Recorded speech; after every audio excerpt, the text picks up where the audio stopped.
l'occasion d'une collaboration avec le Théâtre des Bains-Douches, le vendredi 24 novembre, avec Nausicaa, on s'y est rendu pour assister au spectacle Portrait détaillé, mis en scène par Lucien Fradin, accompagné de Mia pour la musique, ainsi que du vidéaste Pablo Albandea.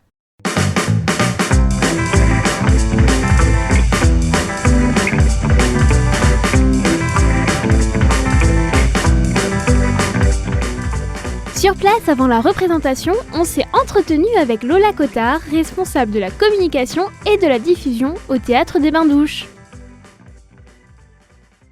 Moi, je m'appelle Lola, je suis responsable de la communication et de la diffusion ici au Théâtre des Bains-Douches. Je travaille avec Florence et Ludovic, donc Florence qui est l'administratrice et Ludovic le directeur. On travaille tous ensemble dans une super ambiance et beaucoup de bonne humeur pour pouvoir vous proposer toujours de l'accueil et puis des spectacles qui vont vous plaire, on l'espère. Est-ce que tu pourrais me dire ce qu'on fait ici ce soir au TBD ? Ce soir au TBD, donc au Théâtre des Bains-Douches, on est ici pour la deuxième représentation de la pièce Portrait détaillé qui est présentée par la compagnie La Ponctuelle, qui est une jeune compagnie, et la pièce, en fait c'est Lucien Fradin qui est le metteur en scène de Portrait détaillé, qui a trouvé une centaine de lettres qui datent des années 80, et c'est des réponses à une petite annonce qui est passée dans le journal Gay International. Et il va nous lire, lui avec son équipe et ses comédiens, donc il y a aussi Pablo et Mia, qui vont pendant à peu près un petit peu plus d'une heure nous lire ces lettres et puis nous partager aussi leur expérience face au coming out et à toutes ces choses dont on parle pas assez. Et voilà, moi j'ai eu la chance de pouvoir assister à la pièce hier soir et j'ai beaucoup apprécié et j'ai trouvé que c'était une pièce qui était extrêmement touchante et qui était vraiment en rapport avec son temps. Jeune homme, 20 ans, yeux bleus, châtain clair, assez mignon, cherche ami 18-25 ans, région Nord, Lille, Valenciennes, etc. Peut recevoir, écrire avec photo si possible. Réponse à tous, autres régions également. Bise. On est l'équipe de Portrait détaillé, on vient de jouer au Théâtre des Bains-Douches et c'est un spectacle de la compagnie La Ponctuelle que je co-dirige avec Aurore Magnier et on crée des spectacles et là moi j'ai mis en scène, je m'appelle Lucien Fradin et j'ai mis en scène Portrait détaillé. Moi du coup je m'appelle Pablo Albandea, j'ai fait les vidéos dans le spectacle, c'est un peu mon travail de base. Dans ce spectacle, dans Portrait détaillé, je joue un peu aussi, en tout cas je prends la parole et je chante. C'est la première fois que je fais ça. Et moi je m'appelle Mia, j'ai un projet de musique qui s'appelle Clostinto et du coup c'est moi qui ai fait les musiques du spectacle. Et pareil, je devais juste faire la musique puis finalement je me suis retrouvée à prendre la parole sur scène pour ce spectacle. J'ai rejoint le projet de Portrait détaillé depuis, seulement la deuxième série de représentations que je fais. J'ai repris la régie. Je m'appelle Lolo même si ce prénom est en chantier et qu'il y en a peut-être un autre qui va arriver bientôt. Et voilà. Je travaille pour La Ponctuelle sur d'autres projets également. Lesquels ? Il y a plusieurs spectacles. Il y a donc Portrait détaillé.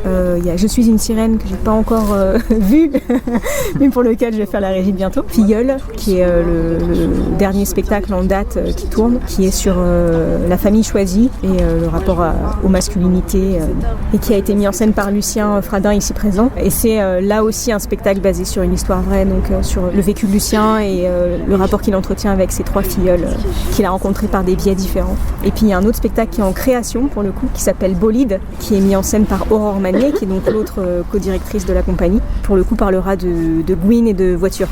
Ok. Voilà. Et ce sera dans l'espace public. Est-ce que vous considérez que c'est du théâtre ce que vous faites ? Ça c'est une réponse pour Lucien. Ouais.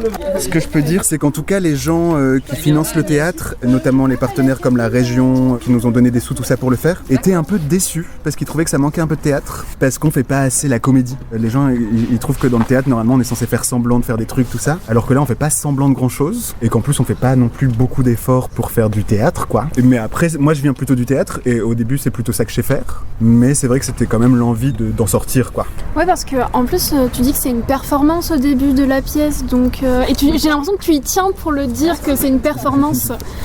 Là par exemple, il y a un autre lieu où on va jouer qui ont écrit théâtre et j'ai pas dit non, il faut mettre performance. En fait, c'est pas clair ce truc-là. Je sais pas vraiment comment choisir. Si c'est un peu performance, c'est parce que on peut continuer à l'écrire au fur et à mesure et que y a pas un truc figé qui va devoir rester toujours la même chose, mais il y a la possibilité aussi de faire soit selon les lieux, selon nos envies. Enfin là, on a encore changé l'ordre de choses hier, les textes peuvent être réécrits, et puis vraiment c'est une forme qui permet de rater hyper fort. Enfin, quand il y a un truc qui marche pas, ça casse pas.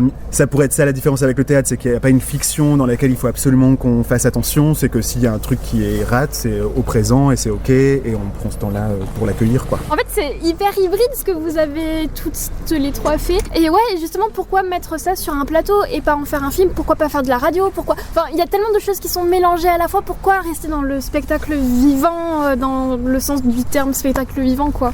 Moi, c'est là que je peux avoir de l'argent. Ouais, ok. En tout cas, là où je travaille, c'est là où les gens, je suis reconnu comme quelqu'un à qui on donne de l'argent pour faire du spectacle vivant. Et donc, c'était une super manière. Mais après, je trouve qu'en plus, le spectacle vivant, ce que ça permet, c'est de faire absolument ce qu'on veut.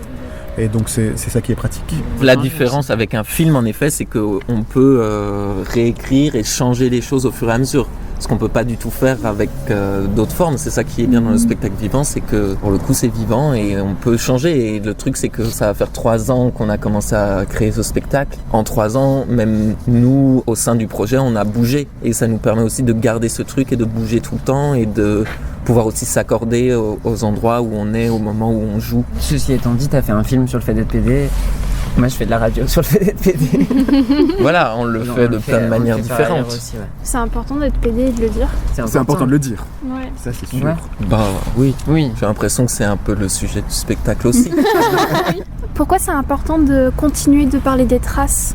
Je crois que moi, il y a un truc qui m'intéresse, c'est que des fois, on a l'impression, en tout cas moi, quand j'ai commencé à militer, j'avais l'impression qu'on inventait tout et qu'on était les premiers à dire ces choses-là et à parler de ces choses-là. Et en fait, après, quand on commence à lire des livres ou des fanzines ou écouter des émissions de radio d'avant, on se rend compte que les idées étaient déjà là et elles étaient à un autre endroit, mais en tout cas, il n'y a pas tout à recommencer à chaque fois. Et moi, j'aime bien l'idée de ne pas devoir recommencer à chaque fois parce que sinon, c'est un peu trop gros à faire. Oui, c'est ça, et je trouve que c'est important et que c'est quelque chose qu'on oublie souvent, c'est que, en fait, il y a une histoire.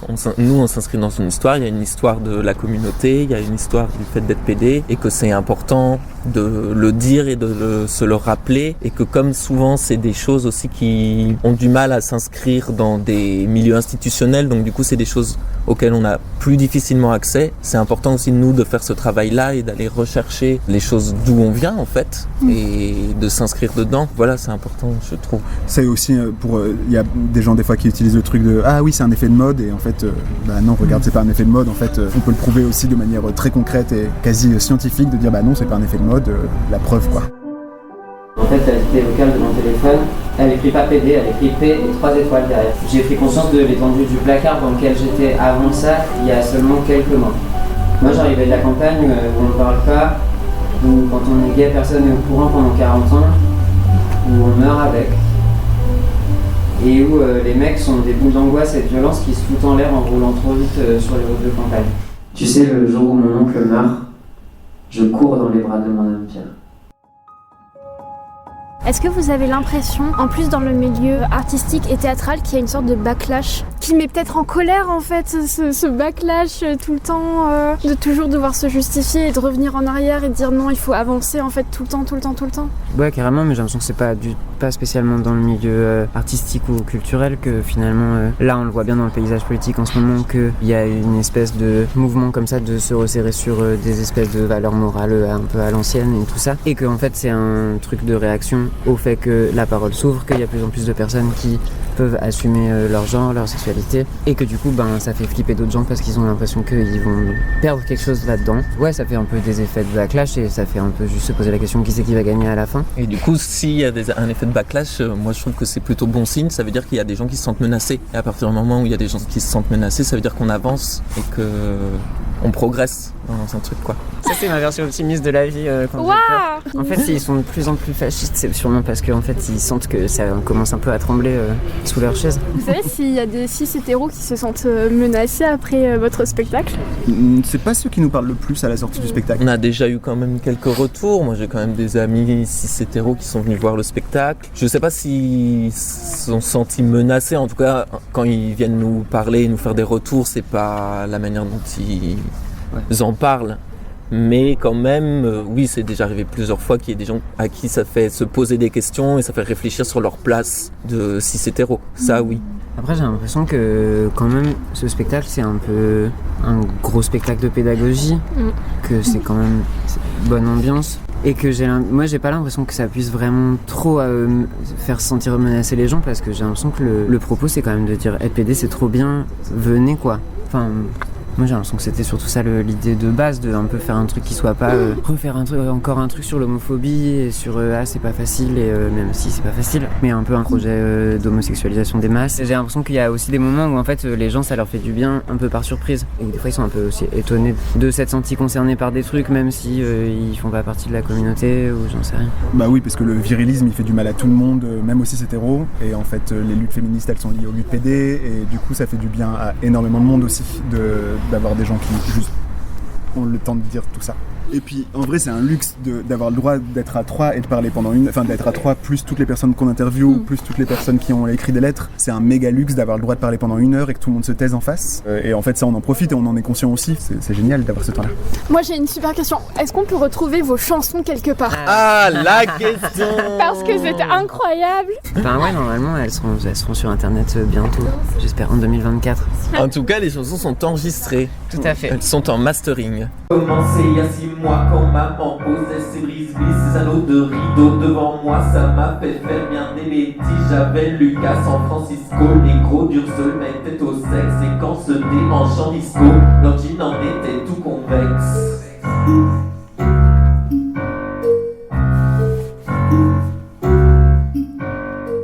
Le mien, il vient de Bricomarché, il n'est pas en or mais en cuivre. Et si je suis tout rouillé, je connais enfin la joie de vivre.